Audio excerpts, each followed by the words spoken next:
All right, good morning all. This meeting is called to order. Mr. Trobman, has anyone signed up for public comment?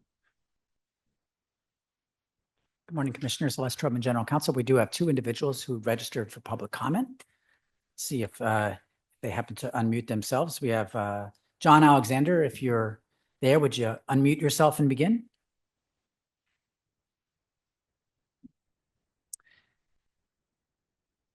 Our second registrant is Arturo Torres. If you are there, go ahead and unmute yourself and begin.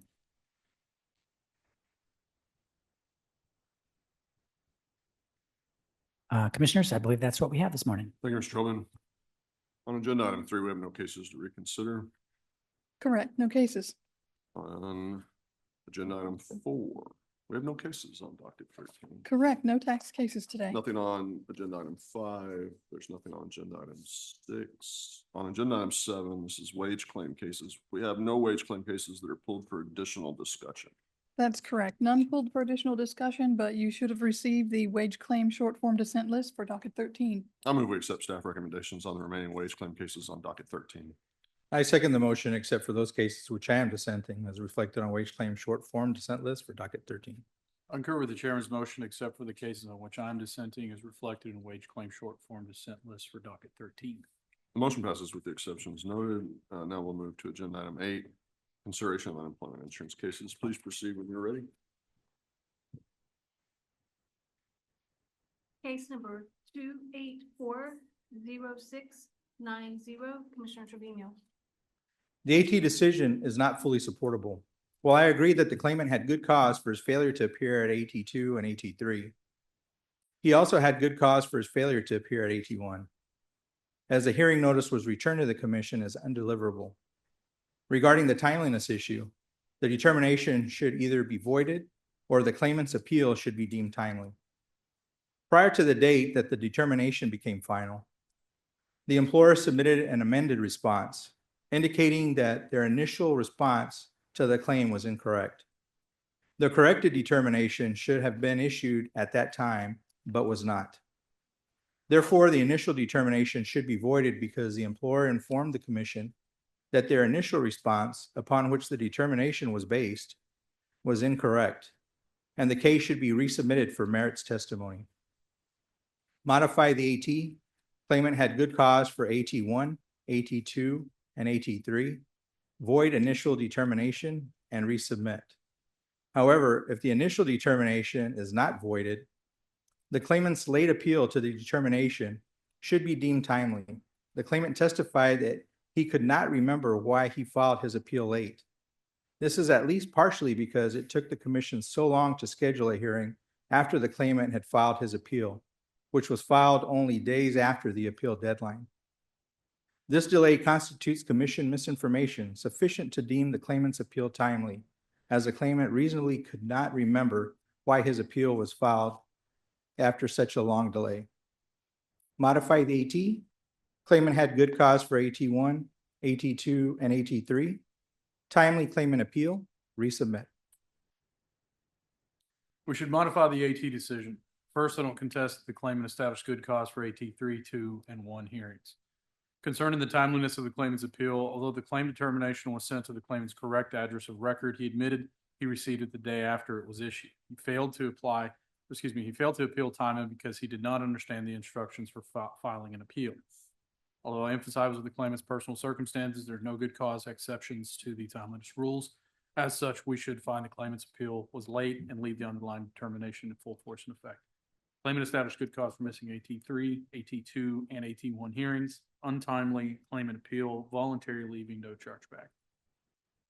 Claimant established good cause for AT1, AT2, and AT3. Late appeal, voluntary leaving, no chargeback. Short form dissent. Yes, sir. Thank you. Case number 34907. I'm sorry. Case number 3490726, Commissioner Trevino. The AT decision is not supportable.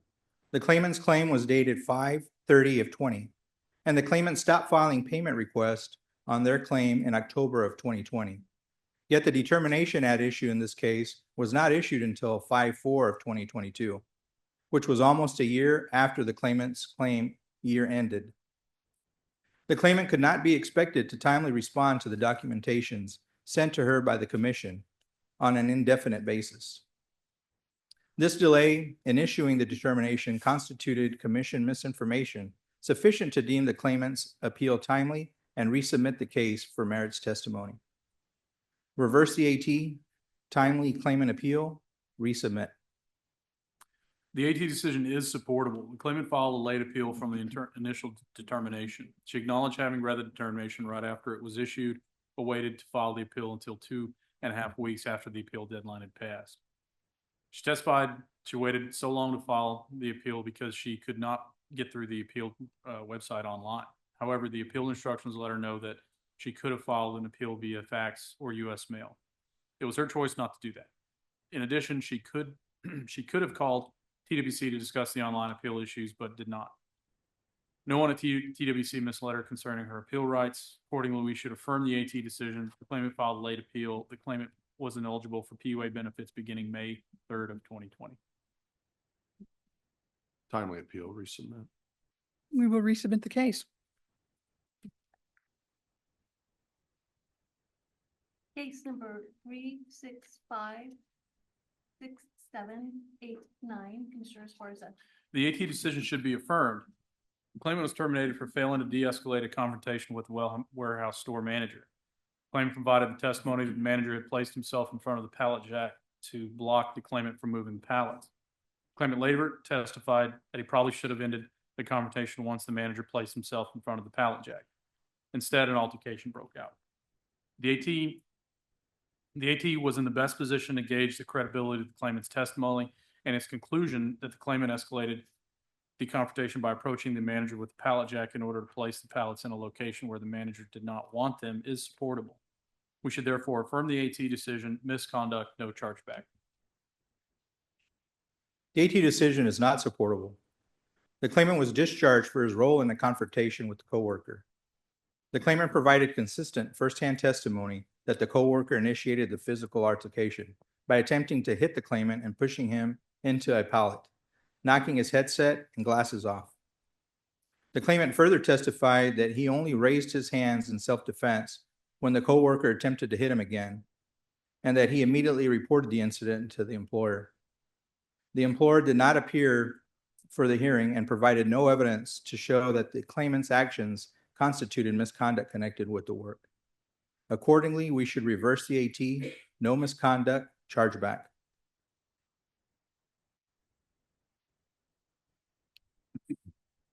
No misconduct, chargeback. Short form dissent. Yes, sir. Case number 3682641, Commissioner Esparza. We should grant a rehearing in this case. The claimant was discharged for disclosing to patients private medical information in violation of HIPAA. In its appeal to the commission, the employer is offering to present a firsthand witness to the final incident. Testimony from the witness is relevant and material to the case at hand. Accordingly, we should rehear the case for testimony from this witness.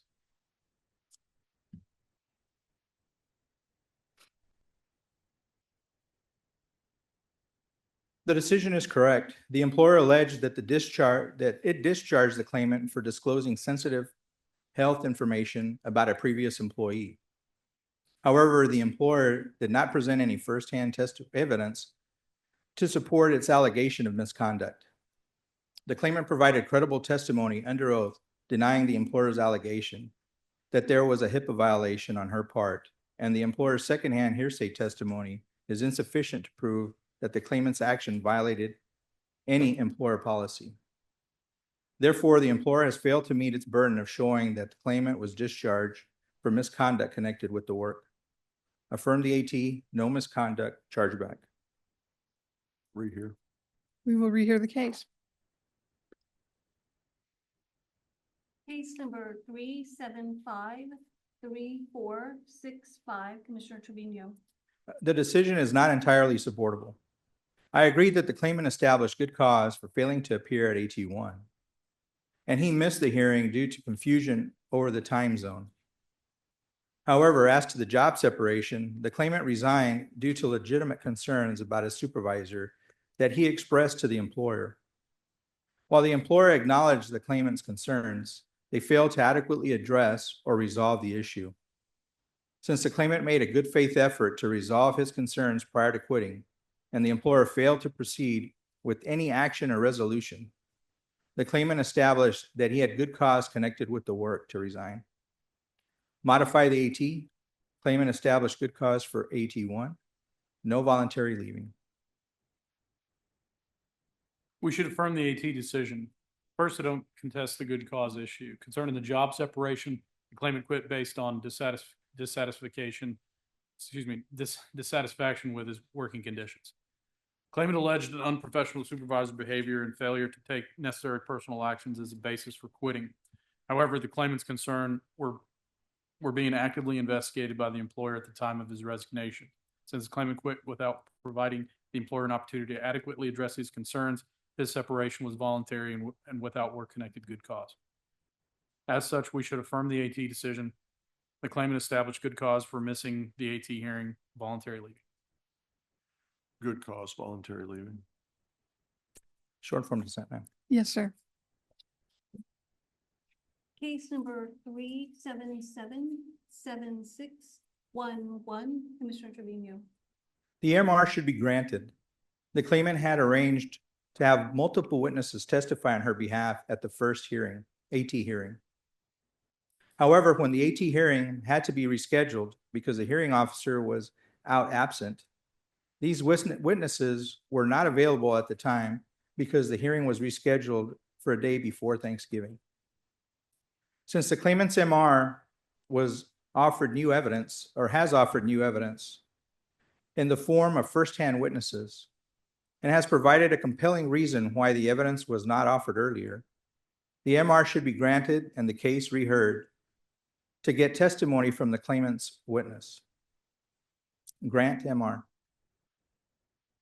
The claimant's motion for rehearing should be denied. Claimant failed to satisfy the necessary criteria for granting her rehearing request. Specifically, the claimant failed to provide a compelling reason for why her new evidence was not provided at an earlier time. As such, we should deny the claimant's motion for rehearing. Deny the motion for rehearing. Short form dissent, ma'am. Yes, sir. Case number 3783301, Commissioner Trevino. The AT decision is not supportable, and the claimant should be qualified for benefits whether the separation is viewed as a discharge or a quit. The claimant was on unpaid FMLA leave and had not been offered a contract for the next school year, even though other employees had received them. Since the claimant was not working or being paid and was not offered a contract for the following school year, the claimant was constructively discharged. Since the employer presented no real evidence of any misconduct by the claimant was discharged for reasons other than misconduct connected with the work. Reverse the AT, no misconduct, bill reimbursing employer. However, since the claimant submitted a resignation while she was on approved unpaid FMLA leave, the separation could be viewed as a voluntary quit. Both parties testified that the claimant resigned for personal health reasons and that her doctor suggested that she not return for the next school year while she was out on FMLA. Therefore, the evidence established that the claimant quit her job due to her medically verifiable illness, which constitutes good cause connected with the work for quitting. Reverse the AT, no voluntary leaving, bill reimbursing employer. We should affirm the AT decision. The claimant submitted a resignation before the end of her approved FMLA leave because the claimant did not provide the employer with medical documentation stating that the doctor advised her to quit. She's considered to have quit without good cause connected with the work. From the AT decision, voluntary leaving, reimbursing employer, not billed. Voluntary leaving, reimbursing employer, not billed. Short form dissent, ma'am. Yes, sir. And that was the last unemployment insurance case pulled for additional discussion on docket 13. You should have received the UI short form dissent list for docket 13. I move we accept staff recommendations on the remaining UI cases on docket 13. I second the motion except for those cases which I am dissenting, as reflected on the UI short form dissent list for docket 13. I concur with the chairman's motion, except for the cases on which I'm dissenting, as reflected in the UI short form dissent list for docket 13. Motion passes with the exceptions noted. Thank you. Thank you. We'll take a short recess.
Mr. Troman.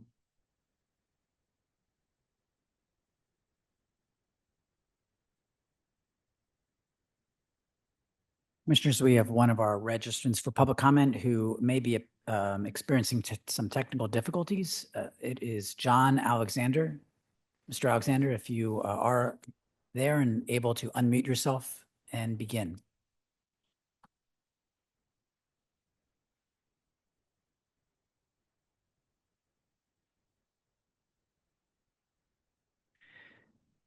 Commissioners, we will work with Mr. Alexander to help him resolve issues for the next commission meeting if he wishes to. All right, thank you, Mr. Troman. Let's go to agenda item 9, the annual and supplemental reports.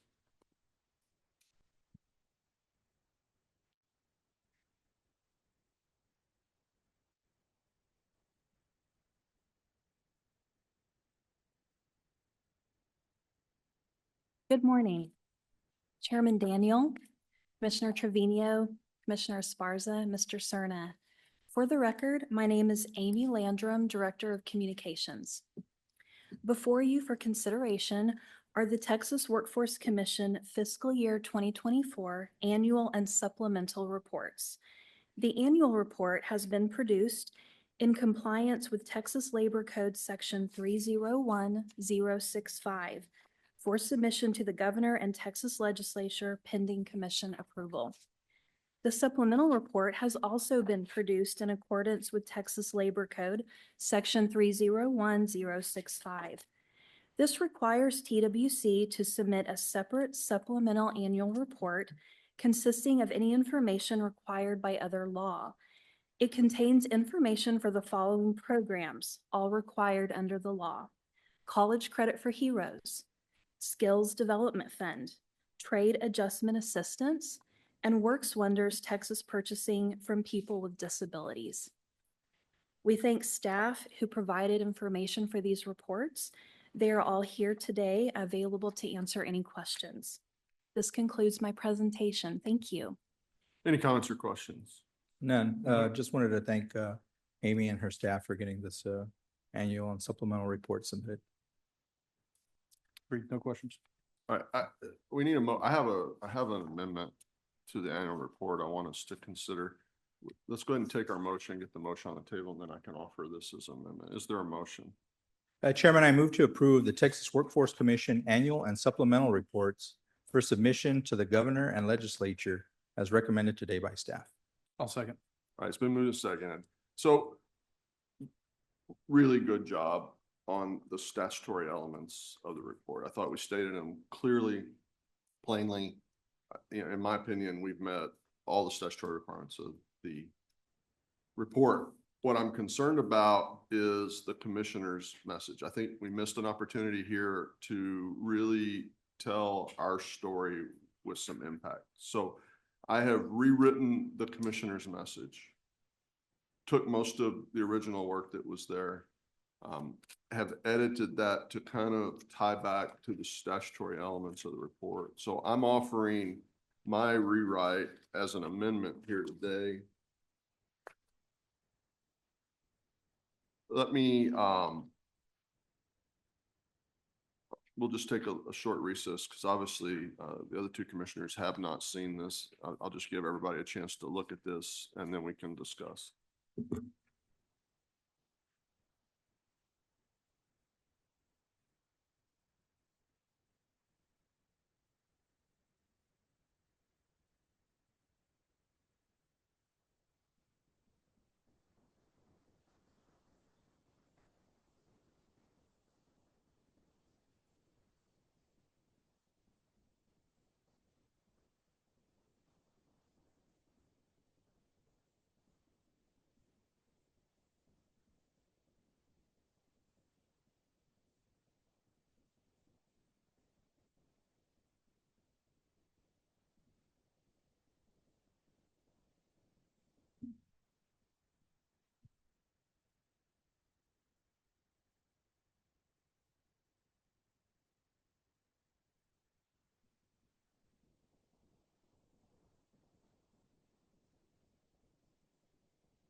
Okay, what I've done here is I've repackaged almost everything you touched on. I think that our audience for this report, which is governor, lieutenant governor, and the legislature, I think over time I've come to realize that they're very much interested in the impacts that we have. I think the message that was offered up as a suggestion was originally it was just a little bit light on what those impacts are and kind of what TWC is kind of doing on an annual basis. If you add it all up, we do a lot of different things in the course of a year. We have the opportunity to make an impact with a lot of people. So admittedly, I think you touched on most of the right topics. I added a couple of them. I'm just trying to get a tie back to the statutory part of this report on what we've done and really kind of show how that goes in how that impact really does affect your Texan that's in the workforce, 15.5 million people or so. So that's really my intent here. Obviously, I'd love to hear from you guys. I like the way it's written, so I would go ahead and agree with this. I'll support it as well, Chairman. All right. The amendment passes unanimously. The amended motion before us is to amend staff's commissioner message with the amendment that I just offered. Is there any opposition to that motion? None here. No, Chairman. That motion passes unanimously. Thank you very much. Thank you, sir.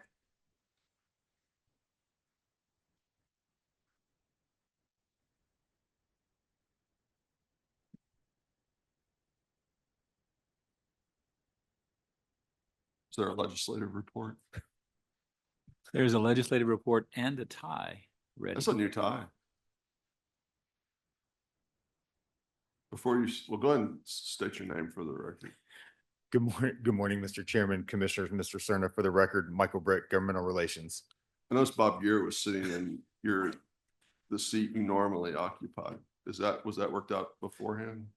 It had come to my attention in the previous meeting that my esteemed colleague, Mr. Gear, had claimed that seat, and out of respect toward him and the work that he does, I opted to let him have it this morning. Before we get to the actual serious business that you came here today to discuss, I just wanted to say that I like that tie very much. Thank you, sir. But B, Mr. Gear's tie that he wore to the last meeting had tanks on it, and that's going to be really hard to beat. I will have to give that some thought because I don't know if I can top that. Mr. Britt. Good morning again. This week, TWC is providing resource witness testimony for several legislative hearings. This morning, TWC provided resource witness testimony before the House Committee on Trade, Workforce, and Economic Development Subcommittee on Workforce. TWC testified on House Bill 322 by Representative Guillen, which relates to the JET program. House Bill 1147 by Representative Gomez, which relates to implementing a soft skills pilot program, and HB 1154 also by Representative Gomez, which relates to the establishment of a skilled labor task force by certain local workforce development boards. And Mary York was our resource witness for all three of those bills. Tomorrow morning, the House Committee on Trade, Workforce, and Economic Development Committee will be considering 3 TWC legislative proposals. House Bill 2768 by Representative Button, which is TWC's legislative proposal related to the confidentiality of fraud detection and prevention. And Jason Stalinsky will be the agency's resource witness on that bill. House Bill 2791 by Representative Button, which is TWC's legislative proposal related to VR purchasing. Tammy Martin will be our resource witness for that bill. And finally, House Bill 3260 by Representative Keith Bell, which is TWC's legislative proposal related to the industry recognized apprenticeship program. And once again, Mary York will be our resource witness on that legislation. Finally, tomorrow, TWC will be providing resource witness testimony on House Bill 2678 by Representative Capriglione before the House Committee on the Delivery of Government Efficiency. This bill relates to the establishment of an apprenticeship program for IT-related positions within state government. Mr. Cerna will serve as the agency's resource witness on that bill. On Thursday, Reagan Miller will be serving as a resource witness on House Bill 117 by Representative Schoolcraft, and that will be before the House Committee on Public Education Subcommittee on Academic Education. This bill establishes the governor's task force on the governance of early childhood education and care. And that concludes my remarks, and I'm happy to answer any questions. Thank you, sir. Any questions? None here. No questions. Thank you very much. Thank you. And Executive Director's report. Just very quickly that we are continuing to proceed with our plans to return to the office as best we can. There's some challenges that we're facing with regard to parking primarily, but we'll work those through. So I think we'll have a successful transition. And that's all I have to report. All right. Is there any other order of business come for the commission? I do have one, Chairman. Regarding the Office of the Governor's Economic Development and Tourism Division recently added the targeted industry list to their newly released March 4th statewide economic development strategic plan. As I understand, it's our Texas Industry Partnership Grant, or the TIP grant, currently uses governor's targeted industries to determine the grant eligibility. Some examples of industries added from the Office of the Governor for the statewide economic development plan include transportation and logistics, food and livestock products, hospitality, tourism, culture, rare earth elements, and mining, mineral mining. I think adding these to the industries to will enhance our program's outreach. And I was wondering, could we consider having the agency staff review these industries and potentially consider updating our TIP application guidance and other programs if needed? Not sure if this is a formal action or if it's direction to our staff. Maybe they could work up a discussion paper and bring it to us for action. Here's something I'm thinking about. So the original priorities that we've been operating off of are in statute. Okay. This plan that the governor's office has released earlier this month, this is just some things that I think rightly that are going on in the state's economy. I think we probably need to weigh out all of that and also look at our top in-demand job list. I think this is an opportunity for us to really kind of give this a good look and understand that, you know, I think the governor's office identified some really hot topics that are pretty obvious in the economy. I think there's some other things that aren't on that list. And I think we have this statutory issue that we probably just need to really understand. So if it's okay with you, let's just ask staff to bring a discussion paper forward, and then we can talk about it in open meeting and be able to, you know, reach whatever conclusion we think we do, and then staff can take it from there. Okay. Thank you, Chairman. Thank you, Mr. I don't know if we can add AI to that list too. Yeah, I think that's why we need to talk about it, because I think we can really look at what's going on in the economy. I think you make an excellent point. Okay. Thank you, Mr. We can do that. Any other order of business? Is there a motion to adjourn? Chairman, I move to adjourn. I second. Been moved seconded to adjourn, and we're adjourned.